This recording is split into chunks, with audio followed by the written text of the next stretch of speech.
2 दिन से पूरे देश में एक खबर चल रही है और वो खबर है बीजापुर के एक युवा और जुझारू और उत्साही पत्रकार मुकेश चंद्राकर की लेकर कि उसकी हत्या कर दी गई और उसने एक भ्रष्टाचार के ऊपर एक बड़ी खबर की थी, जिससे बौखलाए ठेकेदार ने बहुत निर्ममता से पूरी प्लानिंग से उसकी हत्या की। और जो बस्तर टॉकीज़ देखते हैं उनको बहुत अच्छे से पता है कि बस्तर टॉकीज़ और बस्तर जंक्शन का क्या संबंध है और मेरा और मुकेश का क्या संबंध है। बहुत लोग को ये लगता था कि हमारा कंपटीशन है, लेकिन ये मेरे और मुकेश के बीच की बात है कि हमारे बीच में 1 रुपये का कोई कंपटीशन नहीं, बल्कि हम एक दूसरे के कॉपी पेस्ट ही थे। हर किसी को मालूम था कि बस्तर टॉकीज़ में जो चीज़ें आ रही है वो बस्तर जंक्शन में आएंगी ज़रूर। बस वो ये देखते थे कि मुकेश ने उसको कैसे बताया और विकास ने उसको कैसे बताया। हम दोनों एक दूसरे से जिक्र किया करते थे कि तुमने ये गलती की और तुमने ये गलती की, इसको ऐसे नहीं करना चाहिए, तमाम बातें थी। और हर कोई बोल रहा था कि इस पे बस्तर टॉकीज़ में खबर नहीं बन रही है। तो मैं उनको पहले भी बता चुका हूँ कि मुकेश की हत्या मेरे लिए खबर नहीं, ये मेरे लिए एक मेरा व्यक्तिगत नुकसान है। तो इसलिए मैंने इस पर कोई खबर नहीं बनाया, क्योंकि मेरे लिए खबर नहीं, सबके लिए होगा। आपको अगर मुकेश की हत्या से कोई जानकारी चाहिए तो आप गूगल कर लीजिए, वहाँ आपको मिल जाएगी। मैं उसकी खबर करने नहीं आया हूँ, मैं अपनी व्यक्तिगत कुछ क्षति को सहने आया था यहाँ पे। और मैं देख रहा हूँ कि सारी चीज़ें हो रही थी कि कैसे हत्या हुई, क्यों हुई, सारी चीज़ों बातचीत।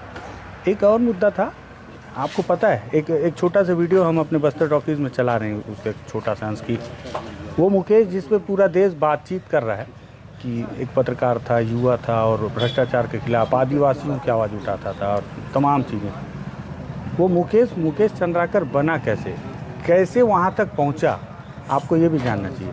आपको पता है कि मुकेश चंद्राकर ने भी सलवा जुड़ूम के दौर को देखा है, झेला है, सलवा जुड़ूम का कैंप में भी रहा है।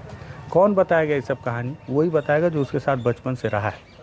दरअसल जो उसके बड़े भाई हैं युकेश, उनकी मानसिक स्थिति ऐसी नहीं है और मुझे लगता है कि हर चीज़ें खबर नहीं होती, तो ये हमारा दायित्व तो है कि अभी हम उसको मानसिक तौर पर परेशान ना करें। तो मैं अभी उनसे कोई बात नहीं करना चाहता। तो मैं ऐसे में सोच रहा था कि कोई एक ऐसा आदमी मिल जाए जो उनको बचपन से जानता हो। बहुत ढूंढ के अभी मैं उनके घर पे हूँ। आप देखें कि बहुत सारे लोग अभी भी यहाँ पर बाहर खड़े हैं जो उनके यहाँ शोक में शरीक होने के लिए आए हुए हैं। इसी दौरान उनके एक भाई मिल गए हैं, मामा के लड़के हैं। जी। तो ये भाई मिले हैं, तो ये बचपन से मुकेश के साथ रहे। मुकेश की वो सारी कहानियाँ जो मैंने मुकेश से कही थी कि मुकेश तुम अपनी कहानी सुनाओ बस्तर जंक्शन में, लोग उसको सुनेंगे। हम सुनते हैं दूसरे से कहानी, तुम्हारे पास या तुम्हारे जहन में इतनी कहानी है, तो वो कहानी तो हत्यारों ने सेप्टिक टैंक में दफन कर दिया। अब वो कहानी नहीं सुन पाएंगे, लेकिन उनके भाई हैं। भैया क्या नाम है आपका? मेरा नाम विजय मोरला है। विजय मोरला, बिज्जू बुलाते हैं। विजय मोरला जी। तो ये मैं हमारे छोटे भाई से मैंने कैमरा चलाने का आग्रह किया है। ये वो घर है जो किराए पे मुकेश जहाँ रहता था, यहाँ टेंट लगा हुआ है। और मैं आपको बताऊं कि ये मुकेश का घर नहीं था, ये मेरे लिए चंद्राकर धर्मशाला था। मैं हमेशा उसको बोलता था कि सड़क से जिस रास्ते से उसके घर आने का जो रास्ता है सड़क से, वहाँ एक बोर्ड लगवा दे जिस पे लिखा हो चंद्राकर धर्मशाला। क्योंकि मुकेश का घर हर पत्रकार के लिए धर्मशाला था। आप रात को 12 बजे आ जाओ, 2 बजे आ जाओ, और जब आना तब आ जाओ।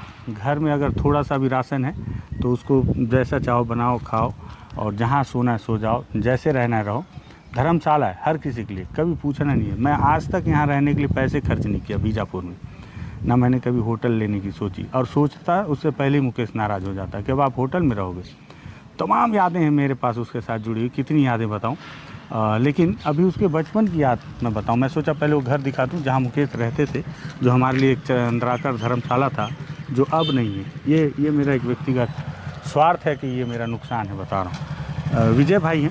विजय, मेरे को मुकेश बताता था कई दफ़े कि वो कैसे बचपन से ही पिताजी जल्दी चले गए। जी। और माँ जो है आंगनबाड़ी कार्यकर्ता थी। जी। आपका और उनका परिचय, मतलब आप तो उनके मामा के लड़के हैं जी। कब से एक दूसरे को जानने लगे, कितना समय साथ में रहे, क्या क्या झेला आप लोगों ने देखा? झेला तो नहीं कहना चाहिए, जिया है। हाँ ठीक बात। हम लोग मतलब हमारी नज़र में झेला ही है। जी। हम लोगों ने बचपन में, इधर आ जाओ। बचपन जब हमारा शुरू हुआ तो मेरे से मुकेश बड़ा है। थोड़ा सा ही बड़ा है, ज़्यादा बड़ा नहीं है। तो उसका नाम जैसे बिज्जू रखे, उसके बाद मेरा जन्म होता है तो मेरी माँ बोली कि इसका नाम उसका नाम बिट्टू रखे, तो मेरा नाम बिज्जू रखे। तो इन लोग दोनों का नाम भी सेम था, क्योंकि स्कूल में नाम हम लोग दोनों का, मेरा नाम विजय हो गया और उसका नाम मुकेश हो गया। बस स्कूल में अलग था, लेकिन नाम सभी लोग मेरा और उसका नाम जनरली मुकेश नाम से तो बाद में वो जानते थे, पहले बिट्टू ही नाम से जानते थे। और बचपन हमारा बासागुड़ा में साथ में खेलना, हम लोग तो तब से शायद हम लोग एक दूसरे के दोस्त बने हुए हैं, जब हम लोग जानते भी नहीं थे कपड़ा कैसे पहनना है, क्या पहनना है। और बात करना भी हम लोग एक साथ ही सीखे। उसको हिंदी आता था मेरे से पहले, मेरे को थोड़ा बहुत याद है, जो हल्का सा सपना जैसे, उसको हिंदी आता था और मेरे को मराठी आता था, क्योंकि घर में मेरे यहाँ पूरे लोग मराठी बात करते थे। आप लोग बेसिकली महाराष्ट्र से हैं? महाराष्ट्र से, हाँ ये कहा जा सकता है, महाराष्ट्र से शायद। क्योंकि कब आए? चंद्राकर नहीं, चंद्रकार हैं। चंद्रकार हैं। हाँ, तो महाराष्ट्र की तरफ से। महाराष्ट्र से, अब मैं मोरला हूँ, तो महाराष्ट्र हुए वारंगल बेल्ट, गोदावरी किनारे बोला जा सकता है। तो वहाँ से जब हम लोग मतलब बचपन शुरू हुआ और खेल रहे हैं, बातचीत करना सीखे, कपड़ा पहनना सीख रहे हैं, तो वो तर्रे में जाता था, क्योंकि उनकी माँ की पोस्टिंग थी तर्रे में, तो वहाँ जाता था। और एक बार तो मेरे साथ एक बड़े मजाक का किस्सा है, इस समय नहीं याद करना चाहिए, लेकिन मेरे को वो याद आ रहा है तो मैं बता दूं। बासागुड़ा में एक पेड़ है, शिवा रेड्डी के घर के थोड़ा सामने था, उसमें कड़वे पाल लगते थे। और ये कहाँ से आया, तर्रेम से आया, और मेरे को बोला ये पल मेरे दोस्त लोग खाते हैं वहाँ पे तर्रेम में, चल खाएंगे बोला, और तोड़ा और मेरे को खिला दिया, और वो खुद नहीं खाया, मुंह में डाल कर थूक दिया और मैं चबा डाला। वो इतना भयानक कड़वा था कि मैं जाकर के तुरंत पास वाले बोरिंग में उसी से टेंडवा के फिर पूरा साफ किया, और दोबारा उसको मैं बोला मैं तेरे को भरोसा नहीं करूँगा, ऐसा भी हुआ। और फिर एक किस्सा ऐसा भी है कि हम लोग जा रहे हैं मोवा टोरा बीनने जाते थे, तो टोरा तोड़ने के लिए गए और उसके घर का पेड़ का पूरा टोरा ही गिरा डाला और बोरा में भर के खींचते हुए लाए। घर वाले खूब चिल्लाए भी, ऐसा नहीं तोड़ते हैं इसको करके, लेकिन हम लोग ऐसे बदमाश पता ही नहीं था कैसे बिनना है, पका हुआ फल। हाँ, लेकिन हम लोग को पका भी नहीं था, वो कच्चा था, झाड़ के ऊपर से लकड़ी लगा के खींच के तोड़े। तो ऐसा काम भी करते थे। और प्राइमरी स्कूल हमारा वहीं भी था, तो हम लोग नवोदय का भी परीक्षा दिए, क्योंकि पास नहीं हुए दोनों के दोनों, लेकिन उसको अच्छे एजुकेशन के लिए बालोद भेज दिए, और मैं बालोद नहीं जा पाया। मैं बासागुड़ा में 6वीं से 8वीं पढ़ा। अब 8वीं पढ़ते समय सलवाजुड़म आ गया, तो सलवाजुड़म में उसका भी घर विस्थापित, मेरा भी घर विस्थापित। हम लोग आके सलवाजुड़म जब हुआ तब आप लोग कितने बड़े थे? 8th क्लास में। 8 मतलब समझने लगे थे थोड़ा बहुत? हम लोगों को बस ईयर याद था, हम लोगों को समझ में नहीं आता था। हम लोगों को ये समझ में आता था कि हीरो गुंडे वाला फील था, हीरो गुंडा वाला फील आता था। हम लोगों के हीरो ना पुलिस वाले होते थे हमारे। अच्छा। जनरली पुलिस, अब पिक्चरों में देख देख के हो सकता है ऐसा लगने लगा हो, या उन लोग, हम लोगों को इतना मालूम था उन लोग गुंडे, हम लोग हीरो, इसलिए हम लोगों को उनके पास नहीं रहना, मार देंगे। सबके साथ हम लोग भी चले आए, बहुत छोटे छोटे थे। तो घर छोड़ के आए? घर छोड़ दिए, घर गिर भी गए बाद में। अब तो घर भी नहीं है वहाँ, बासागुड़ा जाते हैं तो ये समझ में नहीं आता कि ये मुकेश का घर कहाँ था, मेरा घर कहाँ था। थोड़ा बहुत तो मुकेश के घर के आम पेड़ थे, जो जिसका छाँव मेरे घर में आता था, और वहीं बैठ के एकदम अगल बगल। और तो और गाँव में एक हमारे यहाँ आदत था कि सब लोग अपना अपना खाना लेके आते थे। मेरे घर के बाजू में मेरा दोस्त दिनेश चिलमुल रहता था, वो हमारे से एक साल सीनियर था, लेकिन 1 साल सीनियर, खेलना उलना सब साथ में।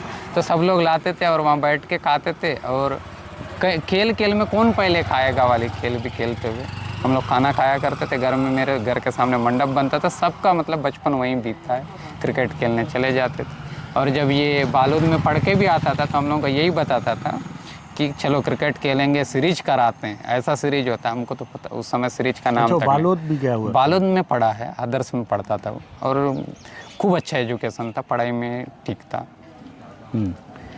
ये वो हमेशा बताता था कि दादा आपको क्या पता है, मैं तो महुआ भी बिन के काम किया हूँ, इमली भी बिन। जी, तो बिल्कुल। ये शौकिया बिनते थे कि घर का आर्थिक नहीं, ऐसा है कि शौकिया तो नहीं बोल सकते आप। माँ जहाँ काम कर रही है तो जाहिर सी बात है, और इस क्षेत्र में आप देखते हो कि बच्चे को ले जाके काम कराते हैं, तो हम लोग काम करते थे। नहीं तो माँ तो आंगनबाड़ी में थी। आंगनबाड़ी में बहुत ज़्यादा सैलरी अभी भी कहाँ है। हाँ, वो स्थिति हमेशा वैसे सहायिका थी ना? सहायिका नहीं थी, कार्यकर्ता थी। अच्छा, कार्यकर्ता थी। जी, अच्छा, कार्यकर्ता थे, लेकिन सैलरी अभी भी इज्जतदार सैलरी उनका ना था। हफ्ता समय तो ना और कम रहा। और कम था, 300-400 रुपया था। अब उसमें ये सब करे भी और ना तो पिता भी नहीं थे। पिता नहीं पिता की मौत कैसे हुई? पिता की मौत के बारे में तो मैं कुछ नहीं बता सकता, क्योंकि मेरे को याद ही नहीं है, अच्छा, ना आपको उसको याद कभी होगा। पूछे भी नहीं?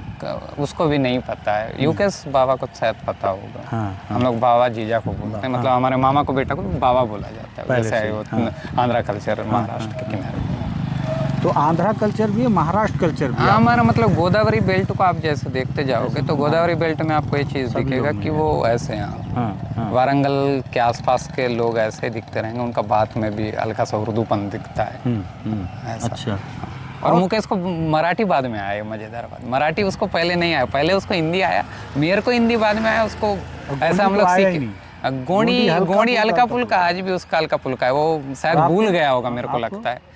मेरा गोंडी थोड़ा बहुत ठीक था, क्योंकि मैं बचपन में पापा के साथ वहाँ कांटा लगाते हैं, तो हम लोग मैं कांटा लगाने जाता था, तो मेरा उनके साथ इंस्ट्रक्शन बने रहता था। थोड़ा बहुत मैं जानता हूँ, बहुत ज़्यादा। कहाँ तक की पढ़ाई? मैं एमएससी कर लिया हूँ एमएससी में। अच्छा, और अभी क्या कर रहे हैं? अभी मैं ईंटपाल हाई स्कूल में शिक्षा मितान में पढ़ती हूँ।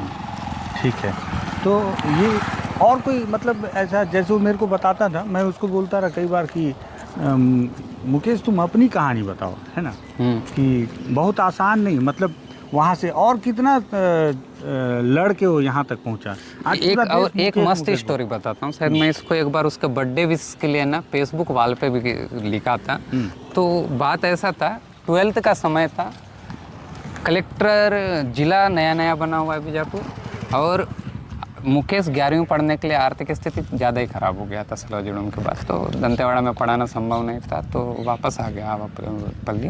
तो आवापल्ली में जब पढ़ना शुरू किया 11th में, उन लोग मैथ्स में, हम लोग मैथ्स में, तो यहाँ पर जिला प्रशासन हम लोगों को कोचिंग भेजने की तैयारी कर रहा था। मुकेश किसी वजह से बाल लंबे रखा है, बहुत लंबे रखा है, और घुंघरेले बाल हैं, और सुंदर तो दिखता ही था। तो वो जैसे कलेक्टर ऑफिस में आया, तो प्रसन्ना साहब, वहाँ सब बैठे हुए हैं अधिकारी, किसी को नहीं जानते थे, तो सीधा बोले, चंद्राकर जी आप तो आईएएस बनने वाले थे, इंजीनियर बन के क्या ही करेंगे। तो उसके जस्ट पहले एक घटना और हुआ था, उसको चमकाए थे एक टीचर, बीजापुर के टीचर उसको ये चमकाए कि स्टूडेंट ऐसा बाल नहीं रखते हैं, ऐसा बाल रख के तुम कलेक्टर के सामने जाओगे।